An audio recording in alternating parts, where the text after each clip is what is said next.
আজকে আপনাদেরকে বানিয়ে দেখাচ্ছি দুধ চিতই পিঠা। কিভাবে লোহার সাহায্যে গ্যাসের চুলায় এই পিঠাটা বানাতে পারবেন সেই রেসিপিটি আপনাদের সঙ্গে শেয়ার করছি। প্রথমে এখানে আমি 3 কাপ শুকনো চালের গুঁড়া নিয়েছি। কুসুম গরম পানি দিয়ে চালের গুঁড়াটাকে গুলিয়ে নেব। এখানে প্রথমে 2 কাপ কুসুম গরম পানি দিয়ে দিলাম। আমি আস্তে আস্তে করে আরও কিছুটা পানি ব্যবহার করব। যেহেতু শুকনো চালের গুঁড়া, এই জন্য চালের গুঁড়াটাকে হাত দিয়ে ভালো মতো মেখে নিতে হবে। এতে করে পিঠাটা খুব জালিদার হবে। 3-4 বার পানি দিয়ে পাতলা করে গোলাটাকে গুলিয়ে নিয়েছি। এখন এর ভিতরে দিয়ে দিচ্ছি স্বাদ মতো লবণ। লবণটাকে গোলার সঙ্গে মিশিয়ে ঢাকনা দিয়ে ঢেকে রেখে দিব আধা ঘন্টার জন্য। গোলাটা এদিকে থাক, পিঠা ভিজানোর জন্য দুধটাকে রেডি করে নিচ্ছি। একটা প্যানের ভিতরে দিয়ে দিচ্ছি 2 লিটার পরিমাণে দুধ। পিঠাটা আমি চিনি দিয়ে বানাবো, এই জন্য এখানে আমি 1 কাপ পরিমাণে লাল চিনি নিয়েছি। আমি পিঠার ভিতরে মিষ্টিটা কম খাবো, তাই চিনিটা কম ব্যবহার করছি। এখন দুধটাকে চুলায় বসিয়ে দিলাম।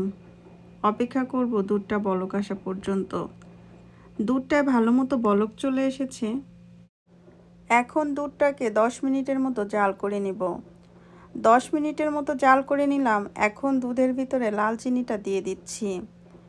চিনি দেওয়ার পরে দুধের কালারটা হালকা একটু লাল হয়ে যাবে।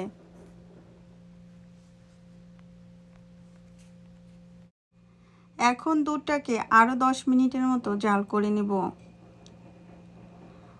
দুধটাকে আরও 10 মিনিটের মতো জাল করে নিলাম। এখন দুধের চুলাটাকে আমি অফ করে দিয়েছি। এই দুধটা আমি ঢাকনা দিয়ে ঢেকে রেখে দিব। পিঠা বানানোর পরে এই দুধের ভিতরে সরাসরি দিয়ে দিব। এদিকে পিঠা বানানোর জন্য গোলাটা সম্পূর্ণ রেডি। এই গোলার ভিতরে দিয়ে দিচ্ছি হাফ চা চামচ পরিমাণে বেকিং পাউডার। বেকিং পাউডার ব্যবহার করলে পিঠাটা ভালো মতো ফুলে ওঠে। এখন বেকিং পাউডারটাকে গোলার সঙ্গে ভালো মতো মিশিয়ে নিচ্ছি। পিঠা বানানোর জন্য গোলাটা সম্পূর্ণ রেডি। এদিকে আগে থেকে চুলায় আমি একটা লোহার সাজ বসিয়েছি। সাজের ভিতরে তেল ব্রাশ করে রেখেছিলাম। এখন এর ভিতরে পিঠা দিয়ে দিচ্ছি। লোহার সাজে যে এত ভালো পিঠা হয়, আপনারা বাসায় না বানালে বুঝতেই পারবেন না। আমার রেসিপিতে একবার এইভাবে বাসায় বানিয়ে দেখবেন। আশা করি আপনাদের বাসার পিঠাটাও অনেক ভালো হবে। যারা কোনো দিন পিঠা বানাননি, আমার রেসিপি ফলো করে বাসায় একবার এইভাবে পিঠা বানালে আপনাদের বাসার পিঠাটাও অনেক বেশি ভালো হবে। সব পিঠাগুলোকে আমি বানিয়ে নিয়েছি। পিঠার পিছনে সামান্য এইরকম একটু পুড়ে গিয়েছে।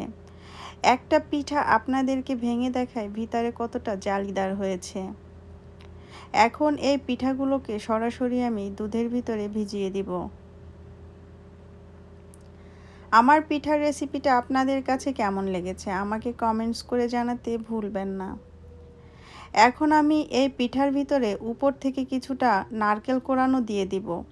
আমার হাতের কাছে ফ্রোজেন নারকেলটা আছে, তাই আমি ফ্রোজেন নারকেলটা ব্যবহার করছি। কাঁচা নারকেল ব্যবহার করলে পিঠাটা আরও খেতে বেশি টেস্টি হয়। এখন নারকেলটাকে দুধের সঙ্গে ভালো মতো মিশিয়ে দিচ্ছি। ঢাকনা দিয়ে ঢেকে 1 ঘন্টা রেখে দিব। 1 ঘন্টায় এই পিঠাটা ভালো মতো ভিজে যাবে।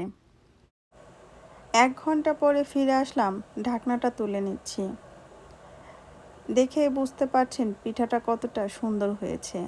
একটা পিঠা তুলে আপনাদেরকে কেটে দেখাচ্ছি ভিতরে কতটা রস ঢুকেছে। সারা রাত যদি পিঠাটা আমি ভিজিয়ে রাখি তাহলে চামচ দিয়ে পিঠাটা তোলা যাবে না। দেখেই বুঝতে পারছেন কতটা রস ঢুকেছে পিঠার ভিতরে। আমার ভিডিওটা দেখার জন্য আপনাদেরকে অসংখ্য ধন্যবাদ। পিঠা খেতে খেতে আমি বিদায় নিচ্ছি। সবাই ভালো থাকবেন, আমার জন্য দোয়া করবেন। আল্লাহ হাফেজ।